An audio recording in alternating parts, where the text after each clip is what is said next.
I would like to say that if people just clicked on the thumbnail and didn't know what it was mean, they would probably think I'm a big comic book fan and hate manga since the day I was born. Well, that's the exact opposite. I actually liked it when I was younger, but since a couple books made me pissed off a lot and made me have a sour taste in my mouth, basically I didn't give it a second chance and I want to get rid of it in my mind. But there is a lot of stuff that I hear about, why comics sucks and why manga or anime is better.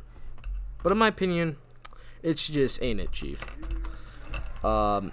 So basically, without further ado, just let me explain my opinions on it. And if you don't like it, that's fine. This is just an opinion-based video. It's not meant to hurt anyone.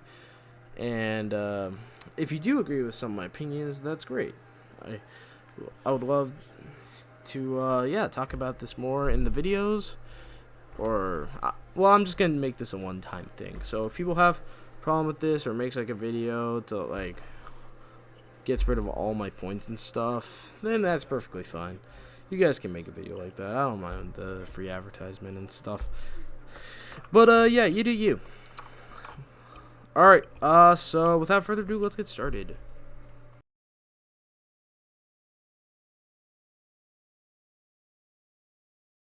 Number 1.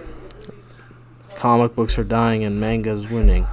That is further from the truth. From sales points to even stories wise. Just tell me, name one very popular and original manga that uses original story and tries to do something original and be very popular for it too. If you think about it, a lot of the new mangas are barely being even talked about. But if you look at comic books, it's the exact opposite. For comic books, the newest X-Men runs, except Exceptional X-Men, we don't talk about that, have been very solid in my opinion. Wolverine's miniseries with Greg Capullo and Jed McKay or Jonathan Hickman for the comic is very good. Jed McKay's run on X-Men, Gil Simonson's Uncanny X-Men, they're pretty good. Not as good as Chris Claremont, because hell, can't be Chris Claremont. What the fuck you mean? Nobody's Chris Claremont. And it's just basically a great comic through and through, and I really liked it. And I would also say Ultimate Spider-Man, the best-selling comic of this year and from the past 5 years, getting over 500,000 copies sold. That's 500,000, by the way, to people who don't do math that well. It's basically 500,000 copies, aka 500,000 units, and it does a fresh take where, what if Peter Parker was in his 30s when he became Spider-Man? And if you want to know another, let's talk about a comic book series that has been very successful and is a brand new take in comics and is a brand new character. Radiant Black. Radiant Black is, in my opinion, a good book. I recommend to read it. And it's even getting some show soon. So cool, it's getting the Invincible treatment. Which, in most fans, that's great. In the others, it's not, but you do you, I guess. And, basically, we also got Get Fury, Absolute Power, the Absolute Batman comics. Batman is getting a fresh new take. Absolute Superman, Wonder Woman, Flash, and lots of others are so good that I can't even put into this entirety of video or it'll be too long, which is pretty crazy. And plus the comic with its unique art style and more of like a film than a book is kind of cool in my opinion. There are some comic books that feel like they're from the original 70s comics, and comics that feel like they're from films, like Batman feeling like kind of like the New 52 Batman, and kind of like the Matt Reeves universe. Another thing people use against comics and more for manga is relatability. That comics are less relatable than manga. In my opinion, that's further from the truth. I don't feel relatable when I'm a guy that catches animals in a ball, where and become the world's best Pokemon trainer, or someone that wants to be the great whatever this is, and who's an alien that wants to be the stronger than anyone else. But comic book characters like Daredevil, Superman, Batman, or Spider-Man, I agree with. Peter Parker and Matt Murdock, aka Spider-Man and Daredevil, are some of the greatest examples to be relatable, have a relatable superhero, because Matt Murdock and Peter Parker refuses to back down to a fight, and they don't even have to say that they're gonna keep beating them, or tell them that they're never gonna give up. Like, not like some corny shit that anime does. They show it instead of telling it, which is a great visual storytelling, and showing that Peter Parker and Matt Murdock will never give up. And to the part about relating to an alien and saying, oh, that's just Superman. Well, Superman has a lot of other distinct qualities. He doesn't want to be the best of who he is. He sees Earth and the wildlife at Earth, seeing how much of a disadvantage that they are compared to him, and him being like a god, he decides to spend his days on Earth protecting these humans along with others, and choosing this more moral and responsible outcome. A great example of this is in Kingdom Come, where I'm not going to spoil all of this, but this is a part where Superman has to choose to kill the Joker. Superman declines, of course, and later on, when the Joker supposedly dies, Superman tries to set the guy who killed him to exile, but they all let him go because the Joker was a menace. But Superman always refused that if we kill someone, we're going to be as worse as them. He knows, as most of not even others, that letting people to die is not a great thing. So comparing him and Goku is basically comparing apples and walnuts. Bruce Wayne, aka Batman, is by far the most realistic thing to happen if someone wants revenge. If you don't know, which I bet you guys do, Bruce Wayne, aka Batman, is a multi-billionaire dollar entrepreneur kid that lost his parents at age 8. In the comics, we find out that the person who killed his parents, Thomas and Martha Wayne, was actually someone that they tried to help. Even though it was a random mugger, it was briefly told in the comics that he was trying to rebuild the city. Instead, the same person that he tries to help with money is the one that kills him. Bruce Wayne vows a vengeance to make sure that nobody suffers like he did. That's why he was skeptical of bringing in Tim Drake as Robin, because Robin almost died, aka Dick Grayson almost died by the Joker, and Jason Todd, aka the second Robin, did die of the Joker for a short time. So him being skeptical of losing another Robin is pretty understandable due to his realization that Tim Drake could be the next victim. Here's another thing that I wish people would talk about. It's how corny anime and manga is. Instead of a character showing or doing something that would actually help compel the reader, all they do is just talk. They talk with their words, and they just say that they're gonna beat you and they have this and that, but instead they don't show us it. They just show us random dialogue bits. It's pretty sad, and it doesn't persuade the emotion that much, because basically all you're showing is nonsense that is just to fill out runtime. What I like about comics is that it just shows you what needs to be done. A good example of this is actually Kick-Ass. In the scene where Kick-Ass actually saves this person's life, he doesn't say, oh, I'm going to beat you, and I'm going to do this, I'm going to do that. No, he actually tries to stop him, tells him to leave him alone. That's like one of the only dialogues he has. And just starts beating his punches, proving that Kick-Ass has a good heart and he would do anything to protect civilians. Something that you don't see in a lot of mangas. A good example of this is the manga Spider-Man Fake Red, the manga that actually got me out of manga reading. And this is possibly the worst stories for Spider-Man ever. You think Amazing Spider-Man 2, the Zeb Wells run, or Dan Slott's run is bad? Bullshit. It looks like they should win Eisner Awards now compared to this, and Amazing Spider-Man 2 should win a fucking Oscar. Interstellar. Who? But in all seriousness, this book doesn't make sense. Yuri doesn't have a reason to become Spider-Man except one, to impress a girl, which is, in my opinion, the most bullshit way ever. And then when the girl finds out, she threatens to literally tell the identity to everyone there at the school and in the world. And in the end, it doesn't matter because he reveals his identity to get Spider-Man back. In my opinion, it's fucking stupid because, first of all, the story doesn't even revolve around Spider-Man. It revolves around this kid. Like, fuck.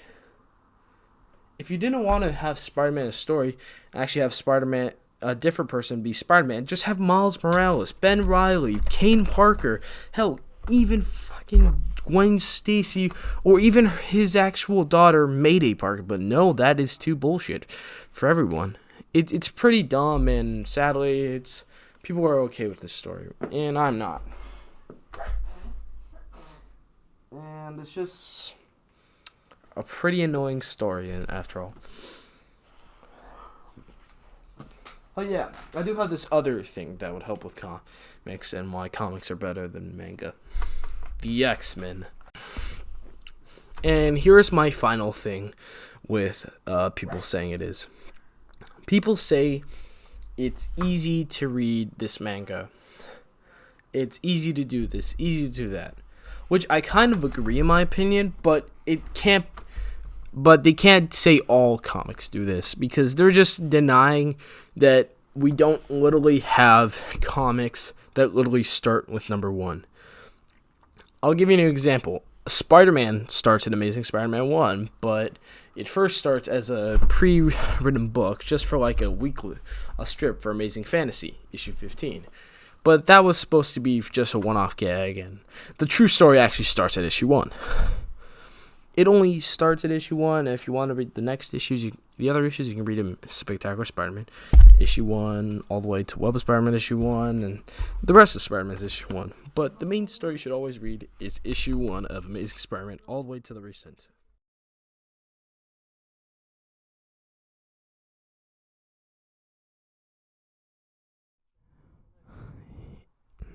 Even though they have the right to kill, they don't. That's the cool thing. They don't. Because almost all of them are human. More are traits of one, and they just show their side of compassion, loyalty, trust. Batman has every right to kill the Joker, but he doesn't because he's better than him. Spider-Man has every right to kill the Green Goblin, but he doesn't because he's better than him.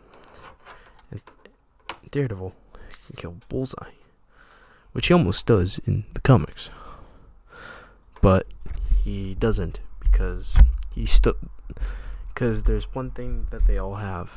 They all have one thing. They're all human in different variations than one. Sure, Superman might be an alien, but he's more human than most people I know on Earth. And it just shows how sometimes, even though they're flawed, they're still good people.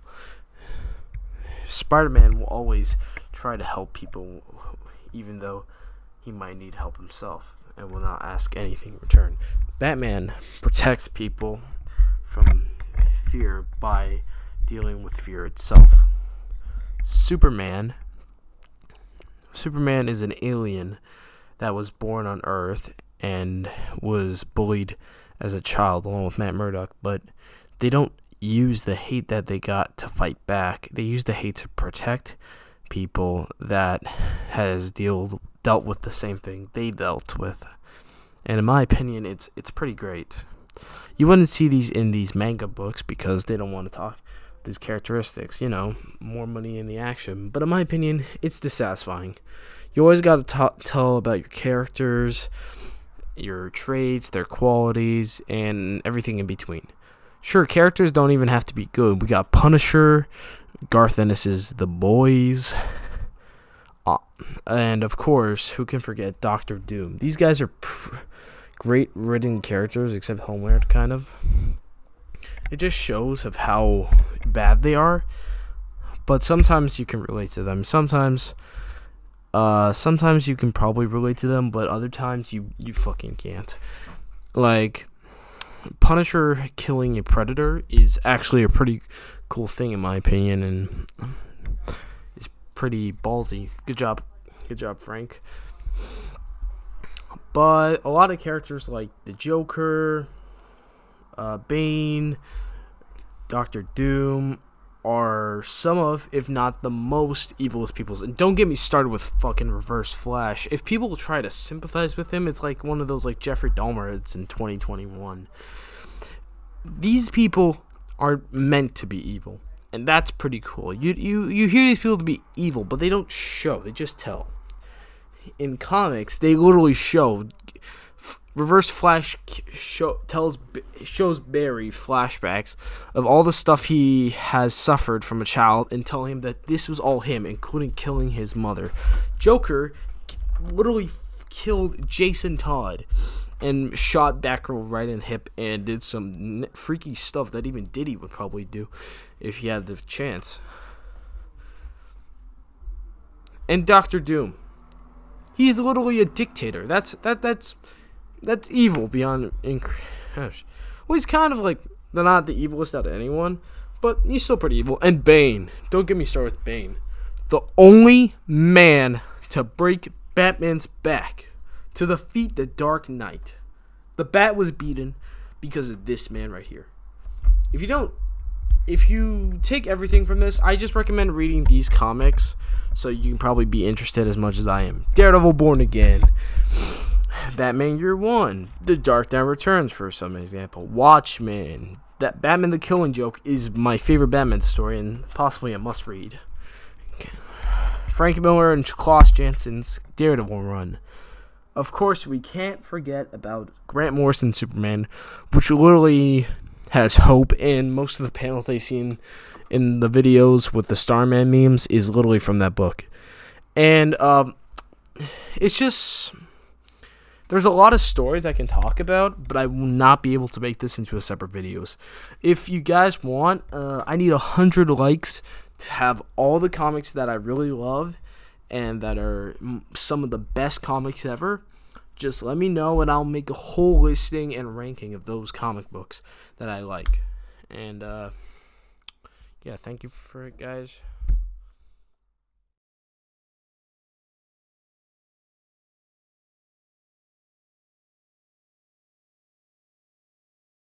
So yeah, I just talked about all of this, but people are confused with why I don't like it anymore. Well, I probably talked about it, but if I didn't, here's the small stuff. I just thought it was dumb. When I was younger, I liked it, but it was because, I don't know, I didn't want to read the stories. The stories are second class, in my opinion. But after I read definitely Grant Morrison's Superman, Frank Miller's Daredevil, and of course, Danny O'Neill and Neil Adams' Batman, I just thought, hey, stories are actually pretty good. It helps shape the stories, makes a lot of these films actually good, and in my opinion, nothing can beat that. Like, whatever manga and anime can say, they can never make a good live action show. They only made one good one, and that was it. And nice try with your live action movies. You guys have like the worst rated live action film of all worst rated film of all time. Second place goes to Velma. And they don't know the source materials because sometimes the story isn't well fleshed out. But comic books, they are really fleshed out. They care about the characters, detail, everything. Zack Snyder's Watchmen is a great movie because his storyboard is literally the book itself, Watchmen. And I just thought that's pretty cool. And I'm more interested in these comic book characters than these manga and anime characters. So if you guys like this, that's perfectly fine with you, but I'm not going to be into it. And if you guys like force me to, then you're basically being those hypocriticals. So yeah, thank you guys for watching. Like and subscribe, and I'll see you guys next time. See you. or bye bye.